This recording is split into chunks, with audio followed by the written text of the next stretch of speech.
इयत्ता 5वीच्या माझ्या सर्व छोट्या विद्यार्थी मित्रांनो, आज तुमच्या माय इंग्लिश या टेक्स्टबुकमधील टॉकिंग अबाउट थिंग्स पार्ट 2 आपण पाहणार आहोत. काय आहे या पार्टमध्ये? एक उंदीर दिसतोय आणि एक टोपी आहे.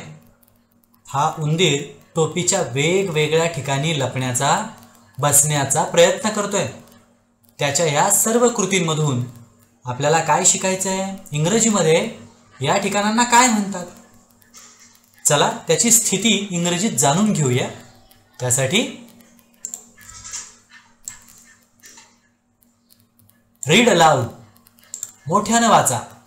म्हणजे माझ्यासोबत तुम्हाला आता मोठ्याने वाचायचं आहे. रीड अलाउड, मोठ्यानं वाचा. सुरुवात करूया. पहिलं वाक्य आहे, There is a mouse in the hat. या वाक्यांसारखीच वाक्य आपल्याला बनवायची आहेत. आणि दुसरं आहे, There is a the mouse is in the hat. अशी दोन वाक्य आहेत. काय काय वाक्य आहेत बघा. पहिलं वाक्य आहे, पहिल्या अशा प्रकारे आपण एक वाक्य तयार करू शकतो, There is a mouse in the hat. आणि आपण आणखी या अशा प्रकारे सुद्धा एक वाक्य तयार करू शकतो, the mouse is in the hat. दोन्ही वाक्यांचा अर्थ एकच आहे. आता यामध्ये जो शब्द वापरलेला आहे कुठला? हा इन. हा इन नावाचा शब्द काय सांगतो? इन म्हणजे आत. असंच आपल्याला वेगवेगळ्या शब्दांचा अभ्यास आता करायचा आहे. आता पुढे काही शब्द आपण आणखी पाहूया कोणकोणते आहेत ते.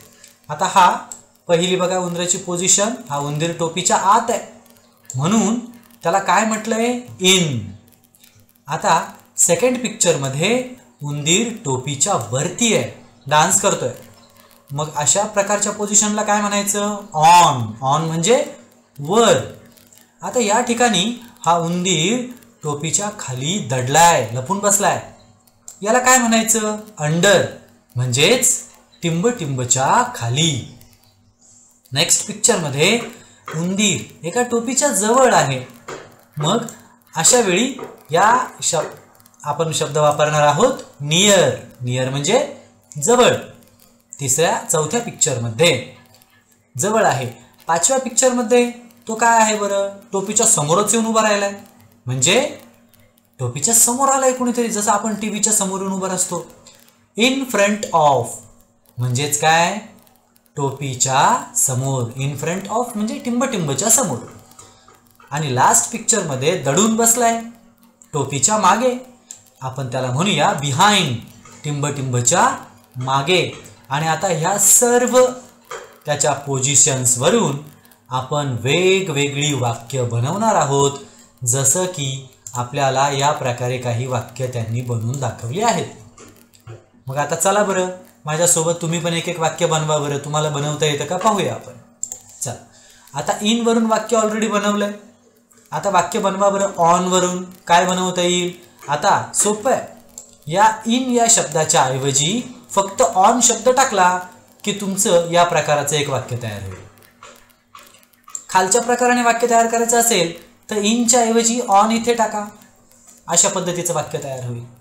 म्हणजेच काय? जर आपण इथे ऑन टाकला तर there is a mouse on the hat. उंदीर कुठे आहे? टोपीच्या वरती. The mouse is on the hat. उंदीर कुठे आहे? टोपीच्या वरती. Third number under. सेम. आता हा शब्द कुठे टाकायचा? इथे. म्हणजे एक वाक्य तयार होईल. किंवा हाच शब्द कुठे टाकायचा? इथे. There is a mouse under the hat. उंदीर कुठे आहे? टोपीच्या खाली. टिंबच्या खाली. आता इथं हॅट म्हटलोय आपण म्हणून कुणाच्या खाली? हॅटच्या खाली. टोपीच्या खाली दडलाय. आता सेम नियर साठी. नियर साठी कसं कराल बरं तुम्ही? The mouse is, there is a mouse near the hat. किंवा the mouse is near the hat. Okay. Next the mouse is in front of the hat. आणि last the mouse is behind the hat. म्हणजे अशा पद्धतीने आपण वेगवेगळी वाक्य तयार करू शकतो. शेवटचं वाक्य कसं केलं बरं आपण तयार? The mouse is behind the hat. Mouse कुठे आहे? हॅटच्या पाठीमागे दडलेला आहे. ओके, अशा पद्धतीने तुम्ही सुद्धा वेगवेगळी वाक्य तयार करू शकता. आता बघा इथे खाली आपल्यासाठी पण काही त्यांनी दिलंय. Look at the pictures and frame at least 3 sentences for each of these words. आता आपल्याला पण काय करायचं आहे? चित्र पाहायची ही वेगळी वेगळी. हे बघा किती छान छान चित्र आहेत. आणि या चित्रांवरून प्रत्येक शब्दासाठी म्हणजे इन साठी 3, ऑन साठी 3, अंडर साठी 3 अशी वाक्य आपल्याला आपल्या मानाने तयार करायची आहे. आता ह्या चारही चित्रांमधून इन शब्दांसाठी तुम्ही कुठलीही 3 वाक्य तयार करू शकता. जसं की तुम्ही कसं वाक्य तयार कराल सांगा बरं इन साठी?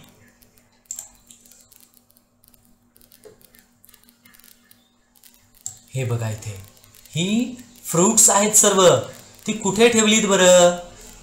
बरोबर, सर्व फ्रुट्स या बास्केटमध्ये ठेवली आहेत. मग आपण काय म्हणणार बरं? The fruits are in the basket. बरोबर की नाही? अशाच पद्धतीनं आपण आणखी काय वाक्य तयार करूया बरं? The pen is a pen is in the holder. The fish is in the fish tank. या फिश टँक मध्ये तो फिश ठेवलाय. A boy is in the house. कुठे आहे तो? बर, आता आपल्याला जर ह्या काऊ वरून करायचं असेल तर काय म्हणूया? The cow is under the tree. झाडाच्या खाली बसलेली आहे. आता ही मुलगी मात्र कुठे आहे बघा बरं? झाडाच्या घसरगुंडीच्या वरती आहे. काय म्हणूया आपण? The girl is on the slider. Okay, बरोबर. The pumpkin is on the mat. अशा पद्धतीनं आपण ह्या वेगवेगळ्या पोझिशन्स इथे समजून सांगू शकतो. A doll is on the fish tank. कुठे बसली डॉल? फिश टँक वर. A pumpkin is on the mat. तसंच आपण आणखी काय म्हणूया? A basket is on the mat. किंवा the mat is under the basket. A woman is behind the basket. A cat is in front of the fish tank. अशा पद्धतीने वेगवेगळी शब्द तुम्ही तयार करायचे आहेत. तुम्हाला हा लेसन समजला असेल. तुम्ही छान छान छान छान याची वाक्य तयार करा. वाक्य तयार झाल्यानंतर ती तुमच्या नोटबुकमध्ये लिहून ठेवा. आपण पुन्हा भेटूया पुढच्या व्हिडिओ लेसनमध्ये. या व्हिडिओला लाईक करा, कमेंट करा, शेअर करा आणि चॅनलला सबस्क्राईब करा. Bye bye.